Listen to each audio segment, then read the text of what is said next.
This podcast episode was brought to you by VP.net, the only VPN that can't spy on you. Free thinking. That's what we encourage people on this channel to do. To think for yourselves, to think outside the box, to think of various possibilities of what could be.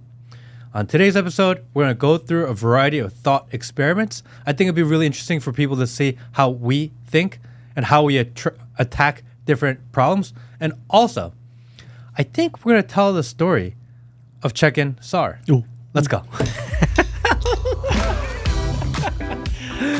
Good morning, good afternoon, good evening, wherever in the world you are. Welcome to the Matt Kim Podcast. I'm your host, Matt Kim, joined by my co-host, Mr. Peter Saddington. What's up, friends? All of you, my heart goes out to you. Welcome to another amazing Matt Kim Podcast show. We are glad you're here. We're glad you're alive. And Check-in Saar. Check-in Saar. It is time. We want to see those like buttons go up.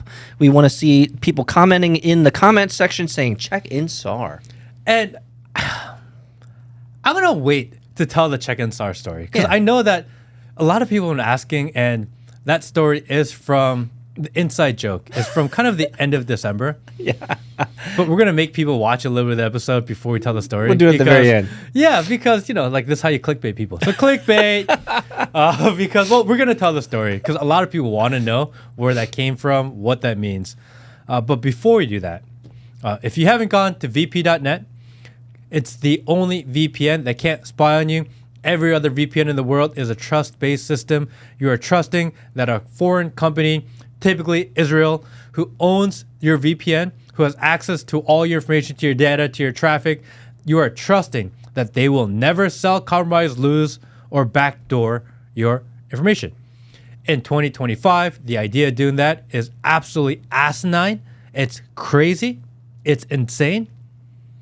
VP.net, it's the only one built specifically so that we cannot see your data. If we can't see your data, we can't track it, we can't share it, we can't sell it, we can't compromise it, and we can't backdoor it. That's literally how the platform is built. VP.net, go check that out. I don't think people enjoy being backdoored. That sounds like a diddler thing. Some people like it. Peter. I wanted to do something different and interesting today because usually we're reacting to maybe news, we're reacting to maybe different issues that we're thinking about, caring about, etc. Someone got really mad at me in the comment section because they said that I say etc. wrong. Etc. Yeah. Did I say etc.? Those guys can just fuck off. So they're like, Matt, it's etc., not etc. And it was like a big thing. I was like, oh, whatever. What I want to bring up just lightly here is that on our last episode, I saw on the X, I saw on the Instagram, and I saw on the YouTube people saying, unsubbed because you hating on my Orange Man bad or Orange Man good. Wah, wah. Dude. Last episode was really about what happens or what if he's on the list. Let's think about all the options here. Come on now. And people were like, I can't believe you correlated. Like, dude, can we at least do a thought experiment? Can we at least think about the possibility of what if? Yeah. People are like, oh, you guys hate Trump. I'm like, dude, we don't actually hate Trump at all. Unsubbed. But I think it's important thought. What if? Well, what's really unfortunate in all of this, a little bit of irony here with the unsubbed on X, unsubbed on Instagram, unsubbed on YouTube. My first thought was to reply with, you're missing out on good information, Saar. like, where else are you going to get this? You're not going to get this from Charlie Kirk. You're not going to get this from Ben Shapiro. You're not going to get this from any of the other, you're not going to get, they're not talking about the shit that we're talking about. No. And for those, because we've seen people say, no, actually, we disagree with you guys. We think Trump is good, and this is 4D chess. But you're still watching, you're still listening, you're still considering other possible theories. Thank you. That's what you should do. They're free thinking? That's amazing. You don't have to agree with our takes. You don't have to agree with us because we can be wrong. We're definitely not perfect. We're totally wrong. We're totally wrong on so many things. Let's be honest, man. But it's worth considering other possibilities. Could we be one of the few bastions of intellectual honesty, Matt? Like not that we're all, big shit and Skittles here, but Like, I truly feel at some points when we're scrolling through all the crap and all the bad actors and all the bad commentators, sometimes I truly feel like we are one of the few last bastions of hope. We're actually asking the bloody question. If we're the last man standing, we are so screwed. We're cooked. We're cooked. If this is it, if our little corner of the internet is the last man standing here, we are cooked. Are fucked. Right? But it's very encouraging to see that there are a lot of people that watch, listen, share, interact with our show that appreciate what we're doing. So for those of you that understand why we do what we do, seriously, thank you. Absolutely. Thank you for being here, guys. Thank you for checking in, Saar. Thank you for supporting us, and thank you for promulgating us and sharing the Matt Kim podcast wherever you guys are. The more people that hear what we're talking about, the more they might realize that there might be a third option to everything. You know, it's not red versus blue all the time. So for today's episode, instead of talking about a news clip or issue of the day, I wanted to throw out different thought prompts. Different ideas or different theoreticals that I think people can get an understanding of how we think. We haven't really discussed these topics beforehand. I jotted them down over the weekend, and we haven't really got into them. I did ask AI to give me a general prompt and then kind of expand it out a little bit so that we have a better understanding. So set the context. What are we going to be talking about? We're going to talk about the future. We're going to talk about the future past. What are we talking about? I think a lot of it is about the future and about society, maybe a little bit AI, maybe a little religion, but really, what if? So in a lot of ways, this is the opportunity for the Matt Kim podcast audience to kind of go under the covers, under the hood a little bit with how you and I are thinking about the future and technology. And it's also an opportunity for people when they hear the prompts, maybe give their own response to what they perceive would be the result of said prompts. Yeah. I think this would be really fun. We do read the thing. comments. Oh, all the time. Unsubbed. Okay. AI judge. AI judge. Okay. You're on trial for a crime, and the judge is an AI with a perfect track record of fairness, has access to all the laws, evidence, prior court cases. Would you be rather judged by a perfect AI judge or a flawed human jury? A perfect AI judge with a perfect track record or a human variable system that has been known to be gamed, used, biased, and have all the human inflictions and all the human trauma and all the human variables and all the human badness? That's a tough question. I think, so let me give a little bit of context. Okay. Have you ever gotten in trouble before and you knew that you were in trouble when you're younger with your parents, and when they approached you about the issue, you knew you did wrong. You knew you did wrong. You were just trying to figure out a way, speed run through your brain an excuse right before they ask you, did you do this? Have you been there? Of course. Okay. So with that precedent and that context set, every time I have done ill and every time that I have been caught for it, like a speeding ticket or doing something like this, because I'm not a felon or anything like that, I was always guilty. There was never a time, truly, well, maybe there was one or two, but we'll forget those for now. Let's just, removing those outliers, 100% of the time, Matt, when I have done something wrong and I've been caught for it, especially in my youth, I knew I was in the wrong. I knew I had done wrong. There was, and I was just hoping for leniency on the other side. So why does that context matter? I would rather, based on that, my story, my heuristics, and my empirical experience, my anecdotes, I would say I would rather have a perfect AI. Why? Because if I'm being judged, I already know I've done wrong. Like, come on, man. Like, the chances of you actually being judged and going to court or for something that you truly didn't do, like in your heart of hearts, you had no business in it. Nothing ever happened. You're completely misidentified for someone else. Like, the chances of that happening, very small. So I would rather be judged by a perfect AI who takes in all that context to say, Peter, you know, if we were behind back doors, he'd say, Peter, you know you did wrong. You know you did that thing. let's talk about optionality. If you have a flawed human jury, it takes into account things like a little more emotional context. Yeah. For example, I was speeding because I had to get to the hospital because there was an emergency. Fair enough. An AI judge would say that is illegal, straight to jail, if that were the penalty. Yeah, because regardless of context, you should not be speeding on that road.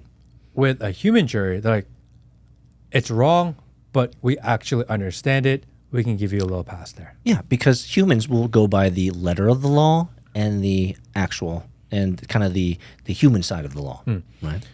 The human side will take into account intent. Did you, even though you broke the law, did you mean to break the law? What was your situation at the time when you made that decision to do so? It gives you a little bit of flexibility, whereas a perfect judge would look at things more binary. Of course. Because there's the letter of the law and there's the extracted letter of the law, and they would say, regardless of situation or context, the speed was 55 and you did 75. You're guilty of breaking that statute. Now, when it comes to the human side, would I want to get away and say, yeah, man, I was speeding because my wife, there's an emergency, and I'd like the human side of the jury to be able to say, we understand your issue, you can have a pass. But at the end of the day, I would walk away from that courtroom still feeling guilty because I know that I did wrong, and I know that I got away with it. And maybe it's just because maybe it's because I have a soft heart in that regard. But I really don't want to do wrong in life, Matt. I think you and I have known each other long enough. But I truly don't want to do anyone wrong. And if I do wrong, it's because I'm stupid, or I did something, I tried to cut a corner, or I tried to do that thing, or I knew it wasn't the right thing and I was hoping I wasn't going to get caught. The statistics would be, with me, the chances of a cop seeing it, cutting through a bank. The last time I'll give you an example. The last time I got a ticket is there was a right turn. I was way back in the line, and I just decided, this was years ago. I just decided, you know what? I'm just gonna drive through this bank, and cut through. On the other side of the bank was a cop catching guys cutting through the bank parking lot. I deserved it. I deserved that $75 ticket, bro. I deserved it, and you know what? I shouldn't have done it. But there are a lot of people in the world who get caught for a crime, and their intent was not to break a crime, or it could have been a mistake. They are not bad people. They possibly were not trying to harm people, but we make mistakes. Wouldn't there be value in giving people a little bit of flexibility, or is it hard laws, hard rules, hard decisions? I'm more on the latter. Because no one is perfect. We ourselves are not perfect. Fair enough. And if we started judging people on the letter of the law exactly all the time, wouldn't a lot of us be in trouble all the time? I would disagree. And there are so many laws that it's really difficult for us to know if we're breaking a law. This is also another problem. So let me throw it back to you, because you asked me the question. So let me throw it back to you. Would you rather have a perfect judge, AI perfect judge, who has all the case law, everything, or a imperfect human jury? What would you rather have? Well, because this is revealing about our mental models, our philosophies of life, and how, in a lot of ways, it's revealing of how we try to live our lives, right? having the AI judge removes a lot of variables. Like, I don't know, someone would say, oh, if you go to court, like you can run into a racist judge and it's already stacked against you. Yeah, fair enough. That removes that. That's a big deal. It's a big deal. On the other hand, other groups, if they had a human jury, then you get preferential treatment in certain situations. There are a lot of handshake deals, a lot of friends of friends. It gets really shady. Statistics show that skin color matters in a jury. But I also believe in humanity. I think that humans are flawed, and we accept that we are flawed, and that's a part of it. I don't know if I'd want to be ruled by something that considers to be perfect, because what if they themselves are mistaken, and then we run into another problem where we're trying to solve for something that's perfect, but it's not perfect? Like, so let me hearken you back, as well as our audience back, a year ago when you interviewed Pastor Doug Wilson. You went out to his small town, Moscow, and Idaho, right? Moscow, Idaho. And you went out there and you saw a town that was clean. You saw a town that seemed orderly. And if there was anything that I could take from your interview with Pastor Doug Wilson, is that town lives by the letter of the law. They've decided as a culture to say, we want clean streets, we want safe roads, we want a township where you're free to walk outside at night at 7 o'clock and hang out with your homies and get some food and get some snacks and hang out with the township and the town folk. Like, we want this. Now, and I would assert, now I don't know this for a fact, but I would assert that their policing of those areas is quite stringent for the exact purpose and intent of ensuring that harmony and peace continues to exist. And so the way that, and this is revealing of my mental models, my philosophies of life, and I'm glad that I kind of feel good about sharing it here so everyone can hear it. I'm an imperfect person, full stop. However, I am deeply aware of morals and ethics as I exact myself in this world and as I live and breathe and do work and play in this world. I know what's right. I know what's wrong. And maybe it's an IQ thing. Maybe I have just enough of an IQ to understand. No, truly. Maybe I have just enough of an IQ to understand what is right and wrong, what is culturally acceptable and what is not. And so for me, with that context, with that one man, anecdote of a man who tries to live upright, tries to live straight, tries to live by the book, I would just me. I would profit. I would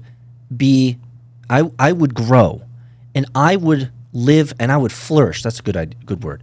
I would flourish under a rule of an AI because I want to live an upright, just, moral, culturally acceptable lifestyle. Okay. Like for me, I'm not gangbanging, Matt.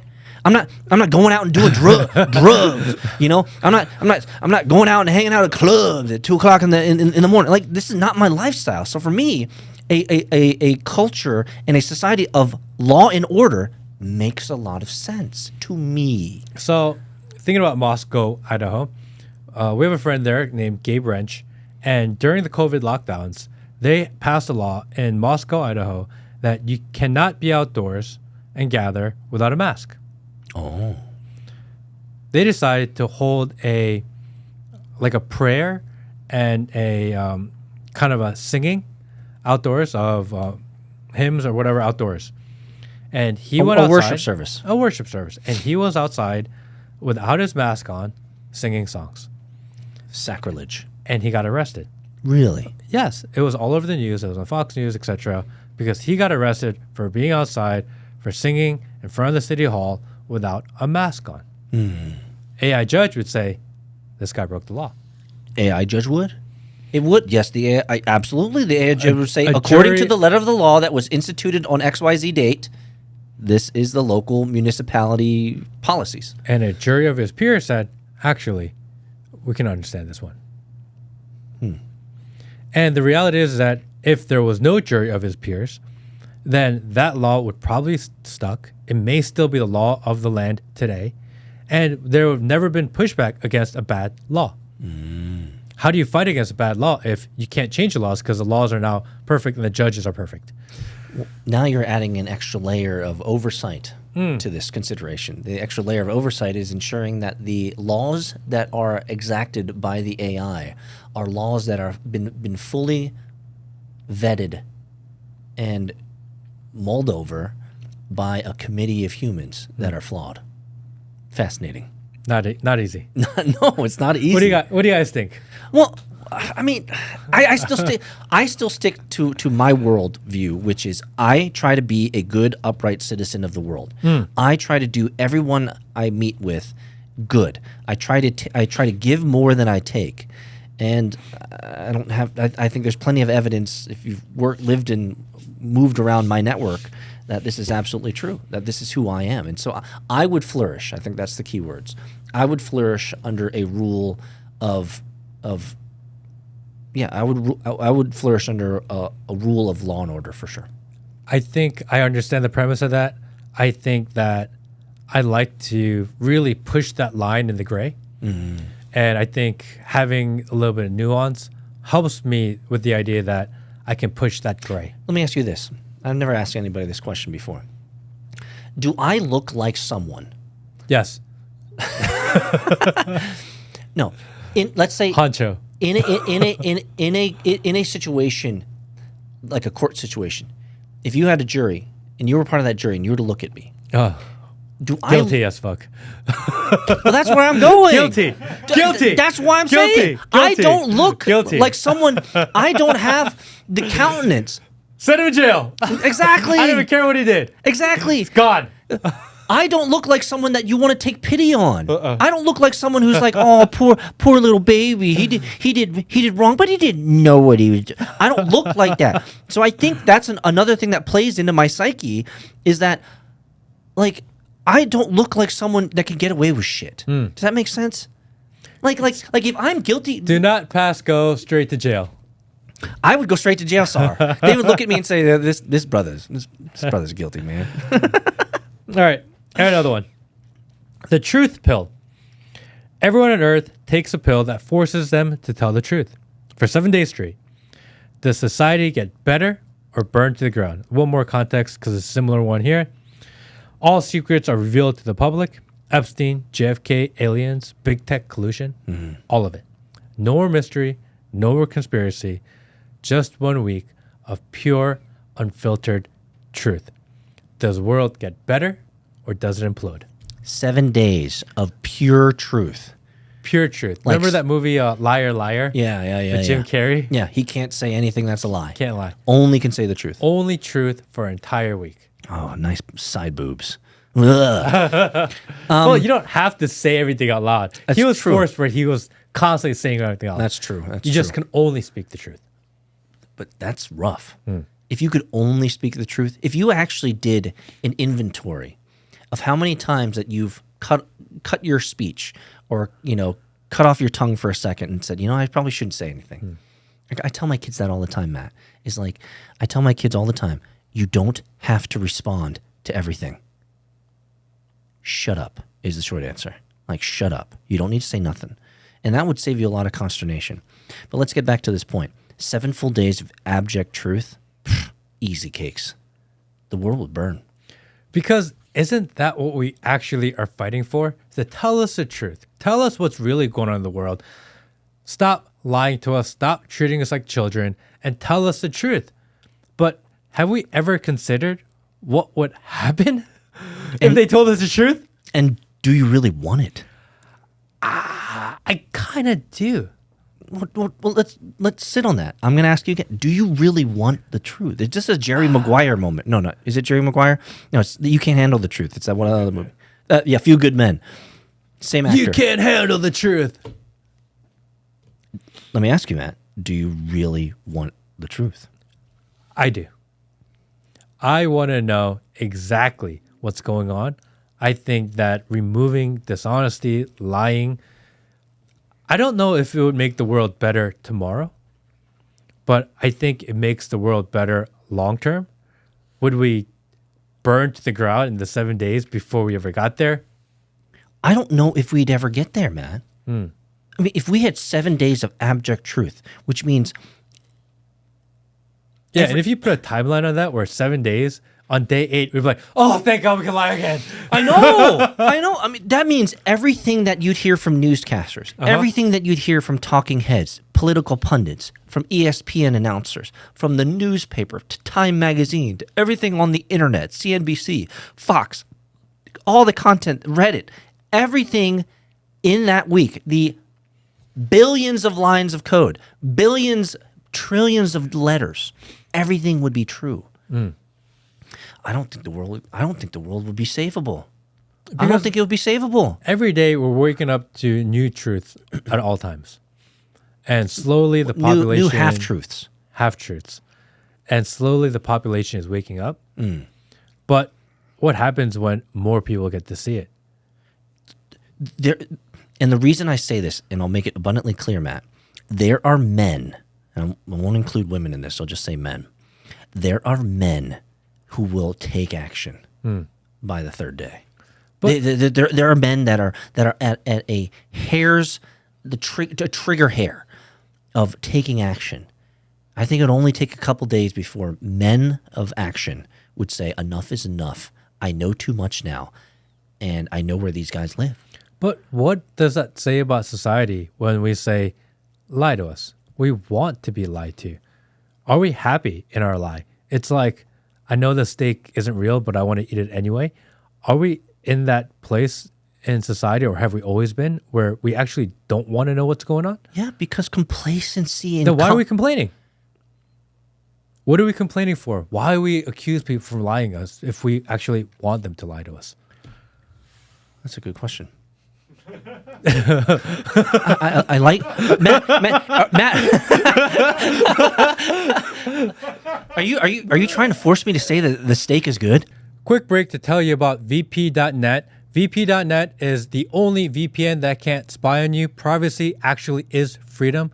It's a tool that we built for you, the viewer, the watcher, the listener. It's something that we feel is really important, that's supposed to better society. So go to VP.net and sign up today.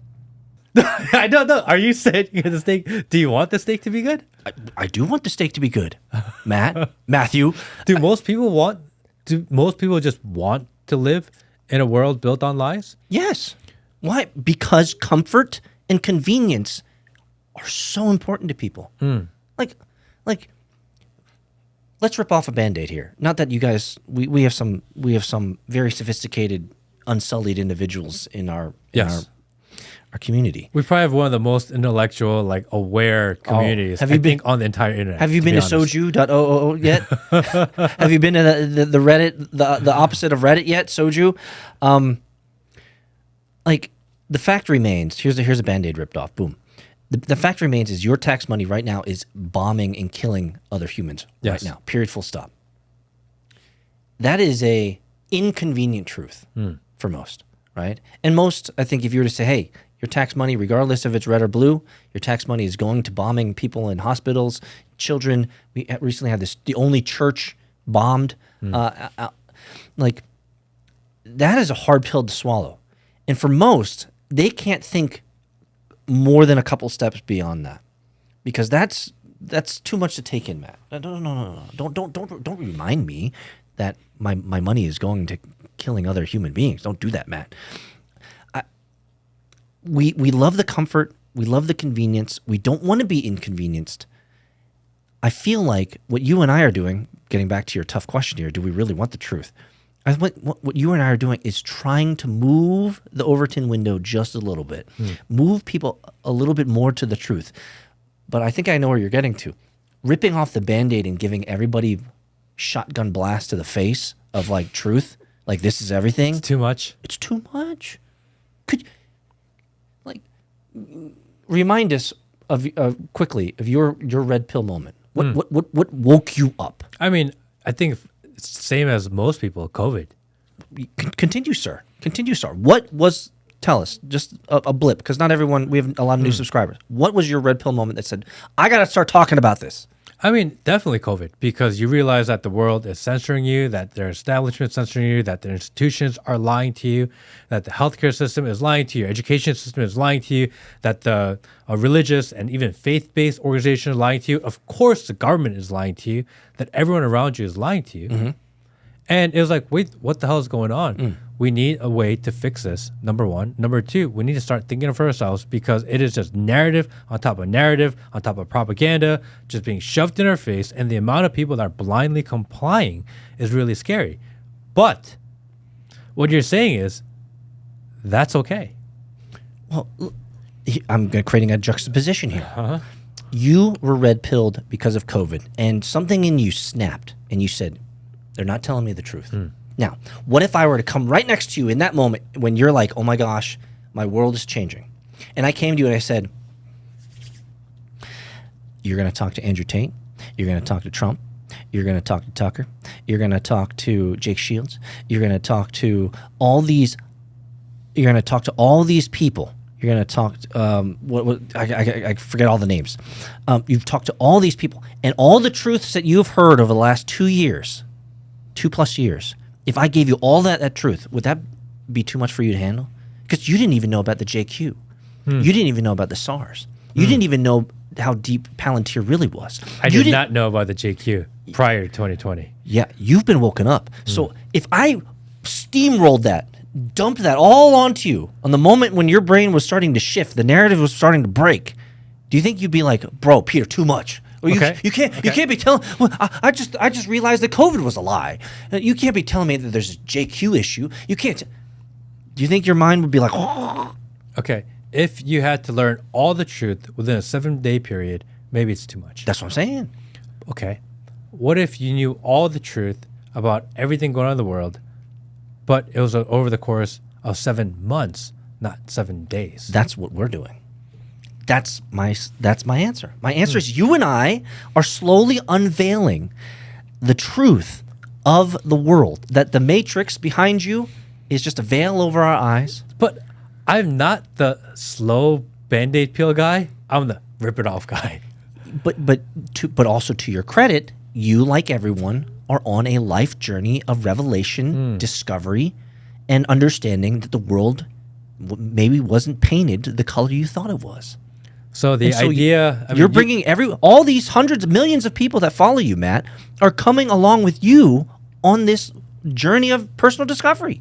Because you said what we do is not run people to the absolute, but really we're just trying to shift the Overton window. Yes. Which is interesting.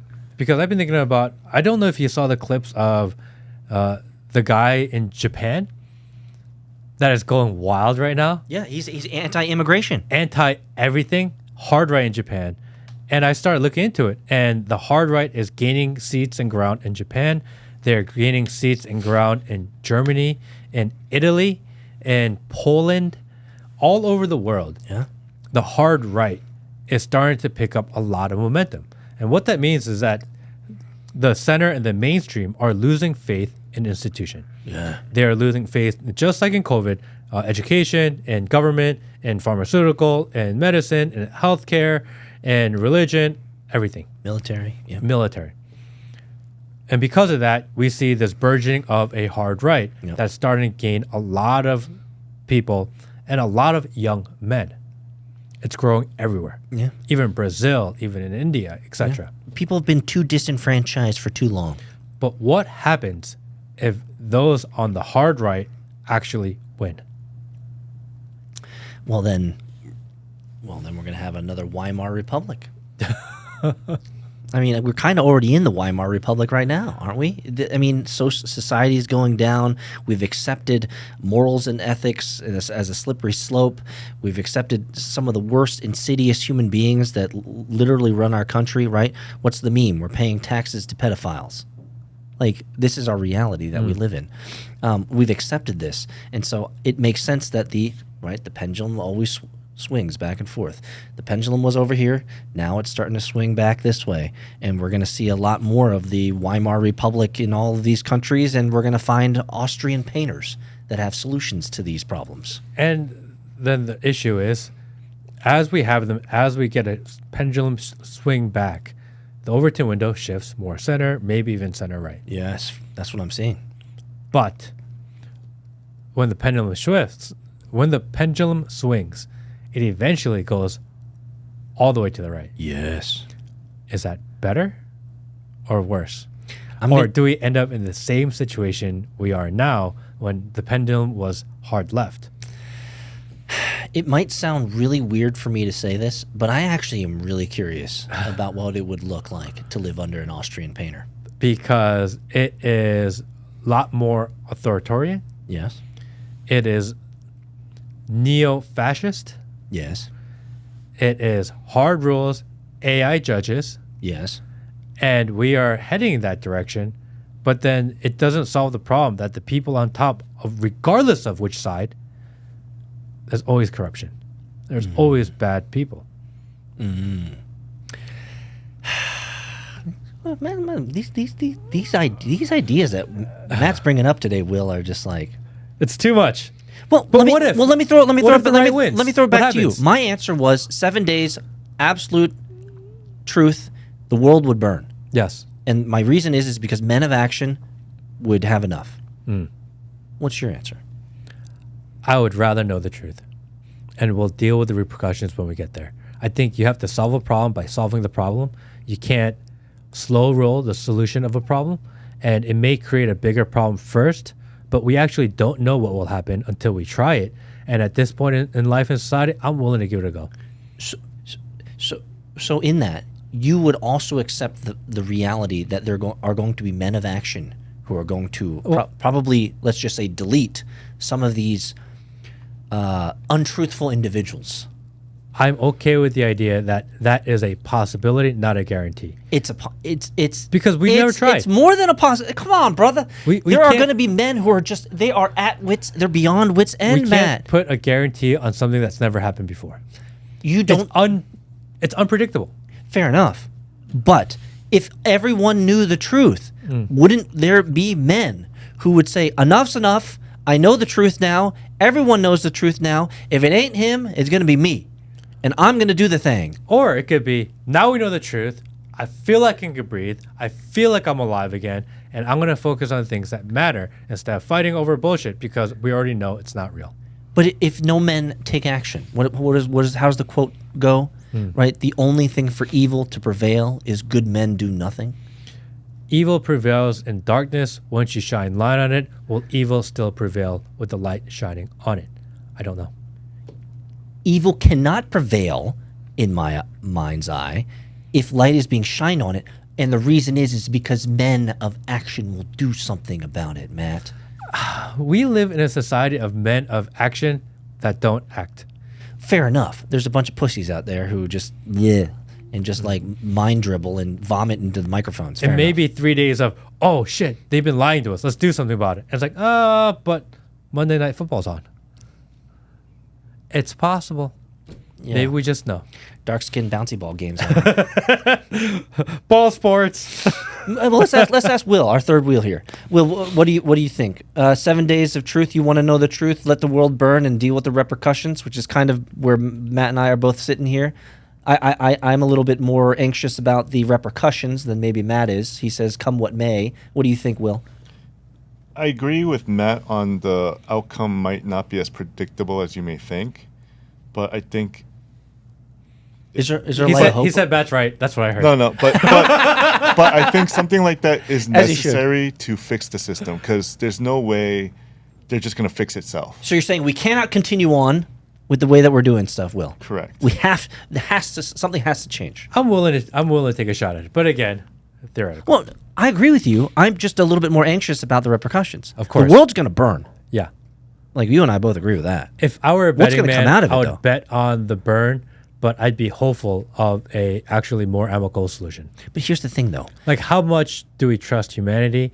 And at the end of the day, will humanity disappoint us or not? I think that's really the question. I think your answer is that humanity will continue to disappoint us because there are going to be several men of action. One of the men of action are going to be the ones who are just like not thinking ahead. They're thinking, I know the truth now. I'm going to delete this individual.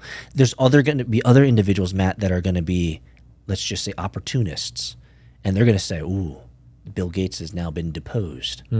Maybe I can take over a spot. Like humanity is evil in so many ways, and so I feel like what's the Hydra metaphor, right? You cut off one of the Hydra heads, two grow in its place, right? What happens if the truth comes out, everyone? What happens if the truth comes out? We know everything, and all of these men of action delete all the bad people. We're going to find opportunists rise up in their place, and maybe, just maybe, the Antichrist. Well, okay, Antichrist. The AI pastor. Ooh, the AI pastor. Like AI minister, AI... Okay, priest, is that what you're saying? Yeah. Okay, AI pastor. An AI trained on the entire Bible in the original Greek and Hebrew starts preaching sermons that are theologically perfect. No scandals, none of the burnout, none of the liberal interpretation of the Bible, exactly the way that was intended to be taught. Would people follow it? And should you follow it? Well, if I use the examples as of recent with Grok going Mecha Hitler, have you saw that? Yeah, crazy. I actually loved it. The Mecha Hitler's here. Oh. I think that AI, if AI were to truly exact the gospel to the letter of the law, and you might say, well, there's dispensational, there's amillennial, there's postmillennial, well, fuck off with that shit. Like, if AI were to completely take all of it, I think AI would be based as fuck. It would be like, sorry SARS, sorry Islam, sorry Buddhists, sorry Jews, sorry everybody. Christ is the only solution. From history, from Josephus, from the Roman emperors who wrote about it, from the historians who wrote about it, there is more than ample evidence that there was a man named Jesus who walked and lived. There's also ample evidence from non-Christians, atheists alike, that say that this man died. And there's ample evidence on all sides, Christian, non-Christian alike, who say the third part, which is the most important. The motherfucker came back to life. That is the crux of the gospel. The crux of the gospel is not that there was a man named Jesus and he lived a good life and he preached some things and he died. None of that actually matters. The only thing that matters in the gospel is the third part. Did he come back alive or not? And accordingly, he did. So if I were to base a Grok AI or some system that was a perfect pastor preaching the word of God, then he would be based as fuck. And he would say, sorry, SARS, we love you under God's economy, but God wants to bring you back to him through all your sinfulness. And the man and the mechanism to do that well is JC, is what he would say.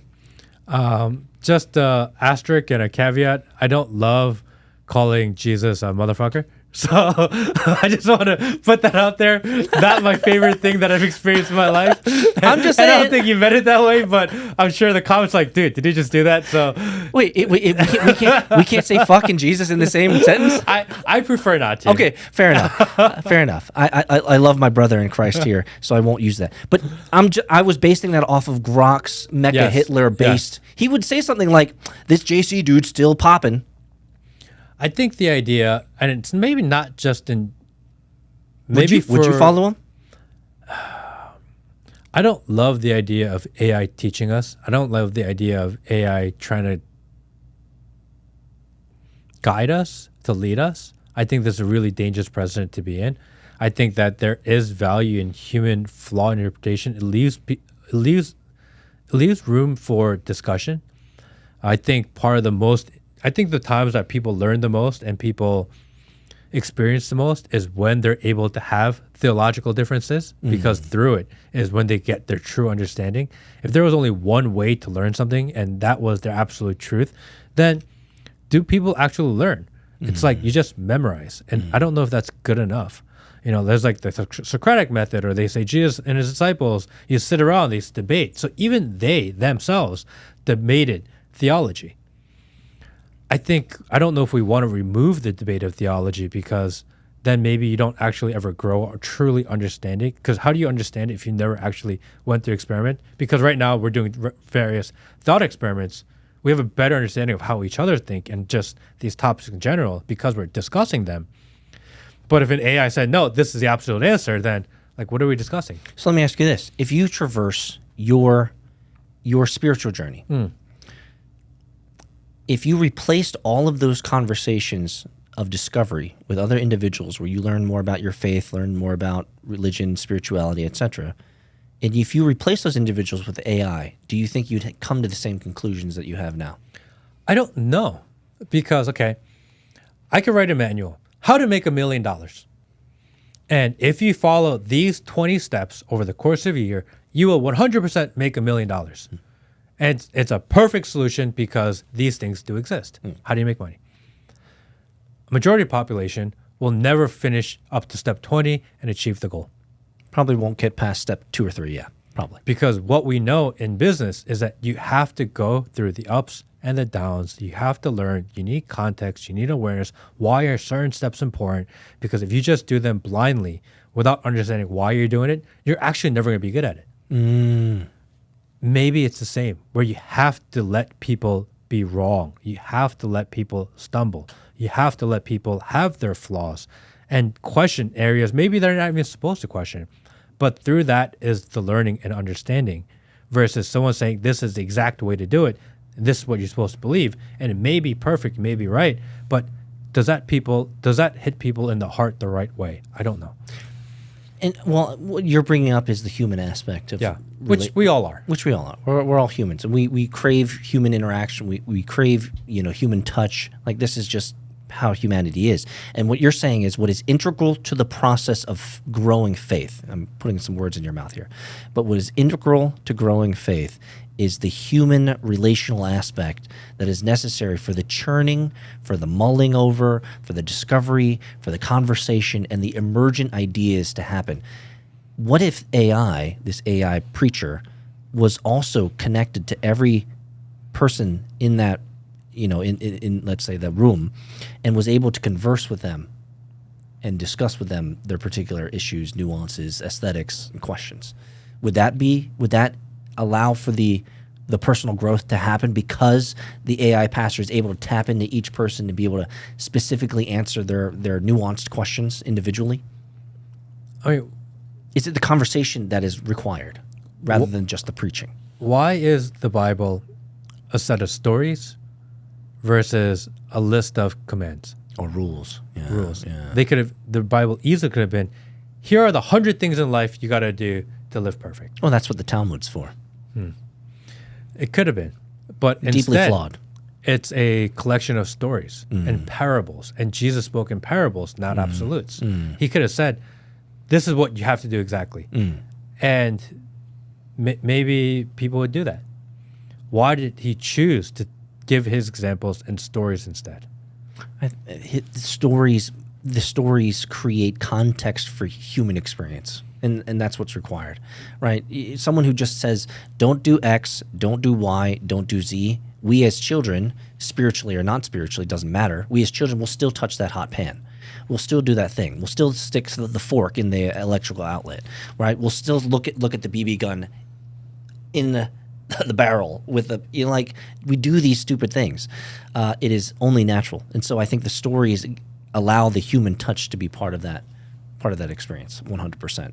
If Jesus only said these are the rules, I don't think he would have been as effective as he is, because so much of his stories, the meta narrative of all those stories is Jesus is a relationship, not a religion. Right? You've heard that before. Right? I don't go to church. I don't go to church because I'm going to church. I go to church because there's a man named Jesus who said a couple things that are pretty important to me, right? And I want to know what Jesus talked about. I want to know what his models were. I want to know what he was thinking about, and how we as flawed humans can exact and live good lives based on the model of a perfect man. And we can only do that through a man who was actually a man, right? If we didn't hear any of the stories behind Jesus' life and what he did and what he went through, we would not be able to resonate with him because he's not human enough. Right? God needed to have a human element to tap into our unfortunate, humanness. That's what needed to happen. It needed to be a relationship. That's what we humans are built for. The story matters, is what I'm saying. Like an AI judge? An AI judge doesn't need to hear the story. I did wrong. Now remember, I'm not a perfect human, but I try to live a perfect life.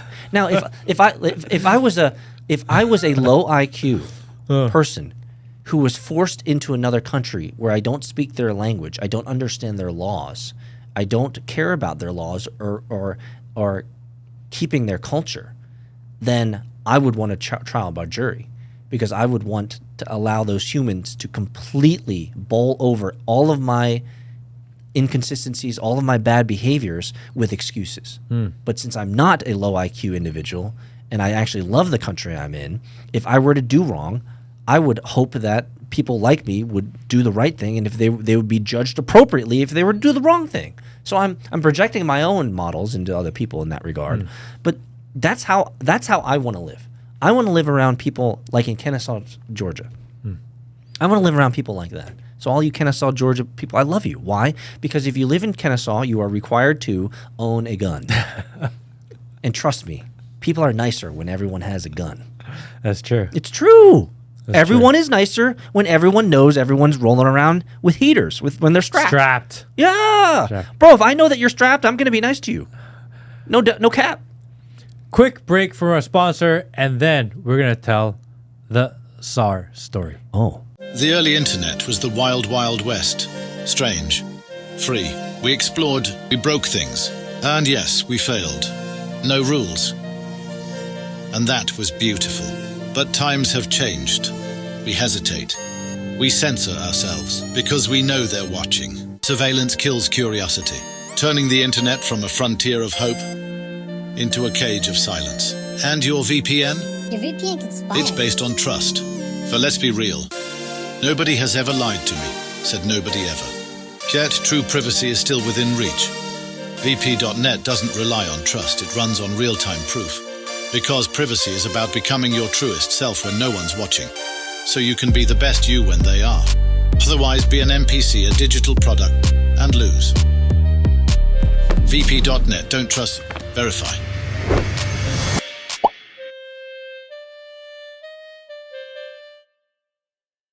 So what's this thing about Saar? People seem to be confounded about this word usage. People, check in, Saar. It happened. A lot of people want to know what the Saar thing is. It's fascinating because I thought that it was obvious. Well, let's start off that Saar is a good thing. Saar is a very respectful thing. It is. So we're not digging into the mud and the muck here, guys. No. But the Saar story, at least us on this channel as an inside joke, it really originated from the H-1B debate at the end of December, end of December last year. Remind us what the H-1B debate is all about. The H-1B debate was Trump said, we're not going to let more immigrants in, but we want more H-1B visas for technical workers because there's not enough jobs. We don't have enough people to do the jobs. And Americans were like, wait a second, we have plenty of coders. We can do the jobs. Like, no, let's give them to more people. And then we found out that Tesla and all these big companies were hiring ridiculous amounts of programmers from India. Oh, other countries is what you're saying. Mostly India. Okay. Okay. And in that debate, we said something about Indians and I think you said, I'm sorry, Sarr. I kind of did start it. And Sarr is how Indian people say sir. That's how they say it. And if you've never seen the clip of "Do Not Redeem," Do not redeem, Sarr! Do not redeem! You need to go on YouTube and go "Do Not Redeem," and you need to watch it, and you'll get it. Okay. Do not redeem, Sarr! But we were talking about the H-1B. We were talking about the Indians, and we somehow got sidetracked by this idea that us as Koreans do not smell. We said, I don't smell, you smell. Yeah. Because Koreans have a genetic deficiency that actually make their sweat glands not emit odor. It's a fact. It just happened. It's true. Korean people do not smell. Japanese people, A little bit. and Chinese people too. So East Asians in general do not smell. Something like 95% of the population do not smell. Yeah. Like don't have sweat glands that emit body odor. Or it's very faint. Very faint. So we talked about this and we said, you don't smell. Oh no, I don't smell, you smell. Something like this. Yes. Well, you said that. I said that. And our friend Arthur Quanley takes this clip of us saying, we don't smell, you smell. And on the tagline, on the post, he says, Indian smell. Or something like this. Yes, he kind of did us dirty. Because that's not what we were saying.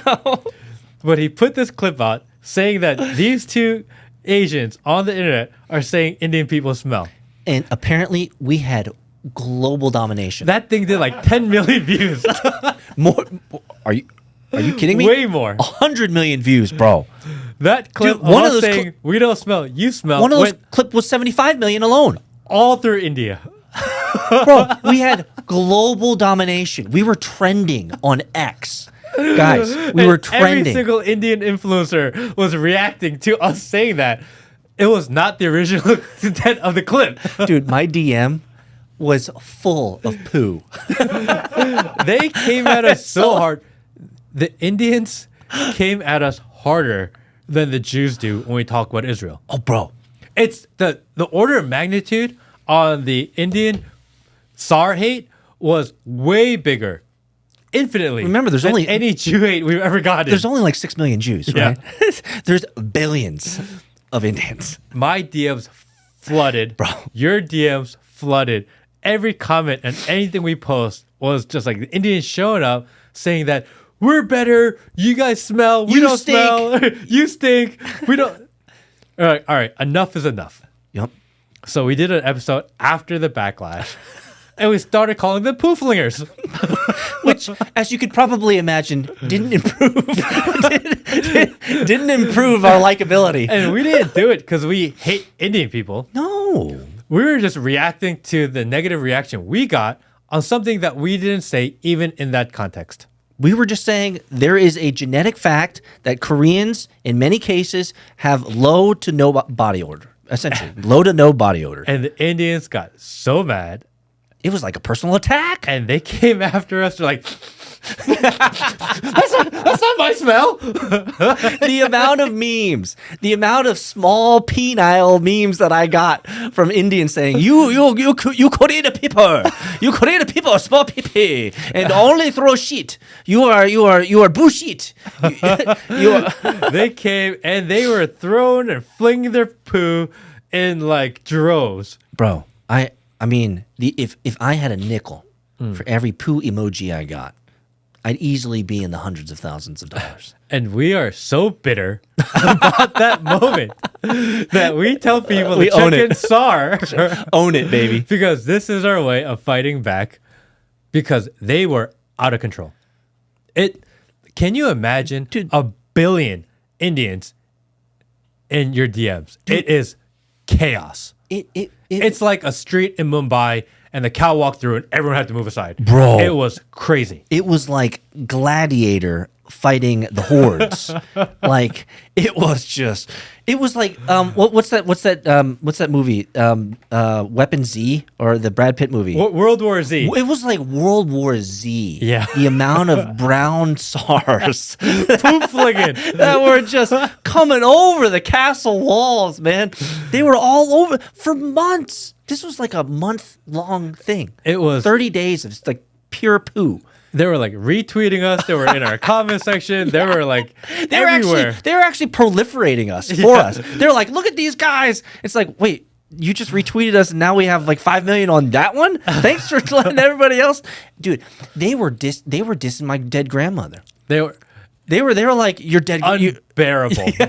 And just like, no wonder people are mad at you guys. You know what I mean? Some of them was like so way cringe. way to perpetuate the stereotype, everybody.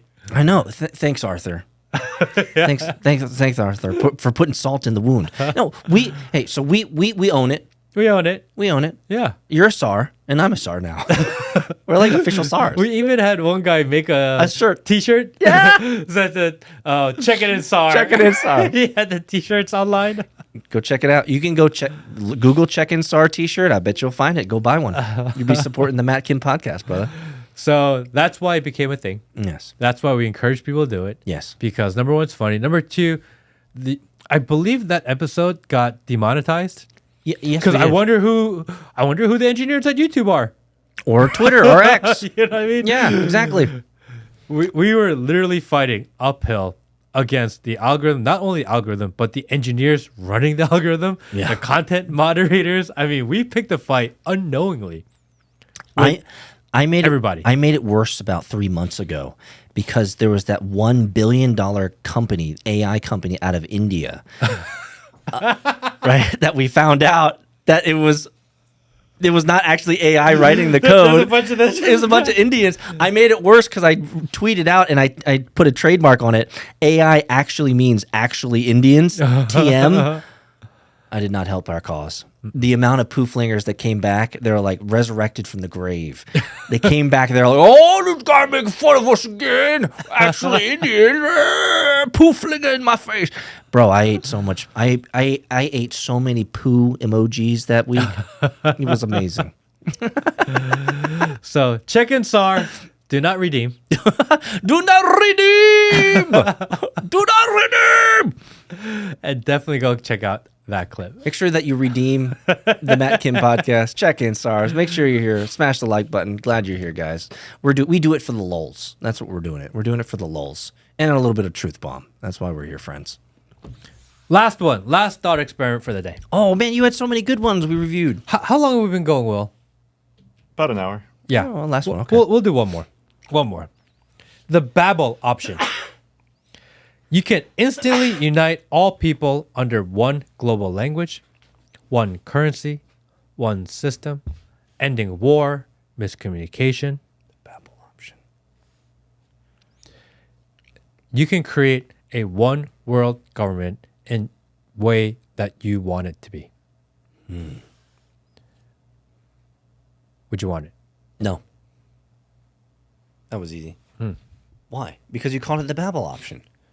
Right? Babel, if we were to extract ourselves to the meta of what Babel was all about, is Babel in the Bible, and there's archaeological evidence from, history and all that stuff that says that this probably actually did happen in some way. There's just evidence supporting that there was a unification of the people groups, and they came together and they said, who is like us? Right? Who is like us? Well, we are greater than God, right? And God, apparently, in this flat plane with this amazing dome above us, is actually reachable in the heavens. And if we create this monolith, we create this architectural grand, infrastructure, we could build ourselves a tower up to the top of the third heavens, and we could reach the dome, and we could touch God, and we could be like God. And so the entire idea at the meta level is it's human hubris, right? Human ego that says that we're greater than God and that we can work together. And the entire idea was God said, hold on. Right? Let me confuse their language. Let me spread them across the nations. Let me make sure that they cannot do this prideful thing of trying to reach me in human ways. And so I think the model there, if I were to extrapolate from this story, I think the model there is that it is good and right for people to have separate cultures. It is good and right for people to have their own culture they call their own. It is good and right for them to have their own language, their own similarities in culture, in likeness, in behaviors, in social norms. Right? It is important that these people groups have these, and I think, Matt, if I were to extrapolate one more level from that, I think that that's a good thing. It's a good thing that we have the Chinese people. And you're for China first. What about the Indians? Sarr. What about the Indians? The Indians can have their own big continent to themselves. We have Japanese for Japan, Koreans for Korea. We have Ethiopians for America. I mean, America for Americans. I mean, we're importing all these people right in America, right? We have the Irish for Ireland. We should have people groups that have their own areas and their people so that they can prosper and flourish as their own people group. I think that's a good thing. I think we can learn to trade well and learn to work economically well with these different people groups. We do not need a one world government. I find that to be a scary proposition, Matt. Okay. What do you say? So I think it depends on how we get there. Okay. Yeah, this guy's always about the means. And If your goal is to create a one world government and we're going to force all countries to comply with what I want, that's why which is what we kind of are going through. They want to create this one world government, new world order, and one group's going to be in charge of everything, and they're going to force everyone to comply. I'm adamantly against that. Yes. However, what if one group, one person, one king, one anything were to create a system of government and society and culture that is so great that the other countries are like, do you know what? These guys really figured it out. We want to join them. Oh, you're talking about America. Why does everyone want to come to America? They don't want to. People don't want to go to Sudan. But if there was one group or one way of doing it that was so good, and it was so good that other people want to follow and join, would you deny them because you want them to be separated? Or it would be advantageous to get everyone under one roof, understanding that that method is the superior method? Let me ask you this. Do you throw all your colored laundry in with the whites? Okay. Do you throw all your colored laundry in with the whites? With the white load? I do. Because I'm really bad at laundry. I don't want to do 2 loads. I think it's more efficient. If I mix the colors in the whites, I'll just wash everything in cold so that I don't have to worry about the color bleed, and I call it a day. Your wife, who clearly is a better soul than you, a better human being than you, And clearly if my more wife sophisticated. did that, I would lose my shit. Wife, I cannot believe you did not separate the whites from the colors. What are we doing here? Are we in a third world country? Get it right. Get it tight. Separate. But if I were doing it, and my intent Maybe. was efficiency, and I have a workaround, which is just wash everything in cold water so I don't have to worry about the color bleed, then my system actually kind of works because I don't smell. I don't need the hot water in my white laundry. He doesn't have the color. I don't have to worry about that. Okay, so We separate out of principle, not of need. okay, I see. So you're actually the Karen that's ruining the world. Then you're like, it works for me. Okay, but my point's notwithstanding, do you generally, as good practice, put the coloreds in with the white load? The answer is no, you don't, because separating them is better for everyone. And so I feel like that it is better for all nations to separate themselves and flourish and do extraordinarily good economic trade.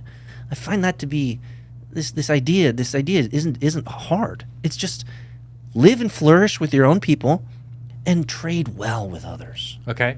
Like that's Snap. not hard. Snap. You get to be ruler of the world. Me? Yeah. Moi? Yeah. You're allowed to be ruler of the world. Little old me? Are you giving up the power? Hell no. No, you're giving Why? me because the power's good. But It feels it's good not- to be in this spot. But now you rule the white socks and the colored socks. Now I rule both. You rule them all. I would say you guys are exceptionally good, but based on behavioral analysis, based on AI, based on at this. Let's have you do that well. With your AI judge. Yeah, with your AI judge, your AI overlords. Okay, hold on.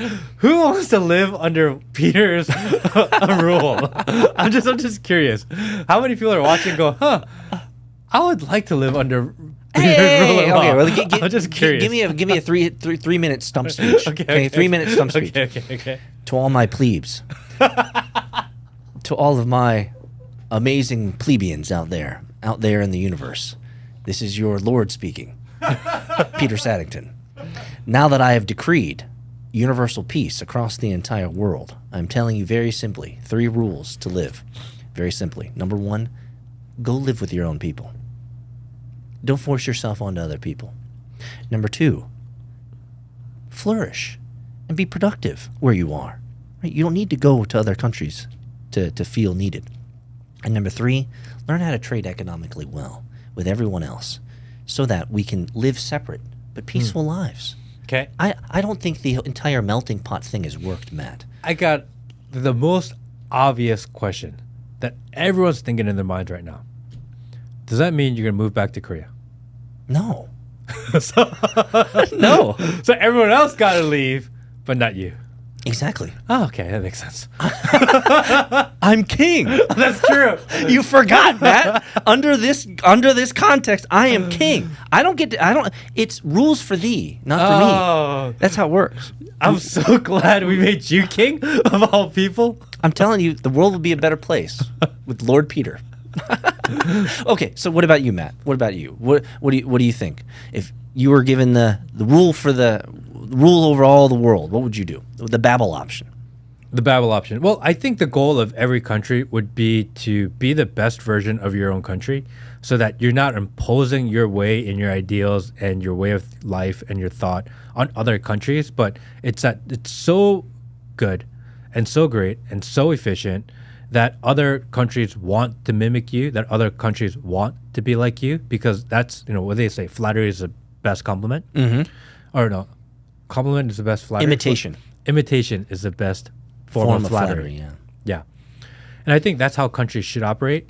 So if anyone were able to create a country where it is so just, so good for the people, rather than for the top, but for the actual people that live there, then I think it's okay that people want to adhere to that. It's just that we haven't seen that structure before. And my big qualm with this new world order, one world government type of situation is that the people that want to run it are corrupt shit people. But what if there was someone that was actually good that was able to go into that situation? I don't know if I'd be opposed to that as much. Well, but then again, it becomes really subjective. Well, I'm going to disagree with you. And the reason is it's not that we're currently being ruled by corrupt, shitty people, like, say less. Obviously, we are. The reality is it doesn't matter who you put in that position of power, in my opinion. And the reason is because human nature do as human nature gon' do.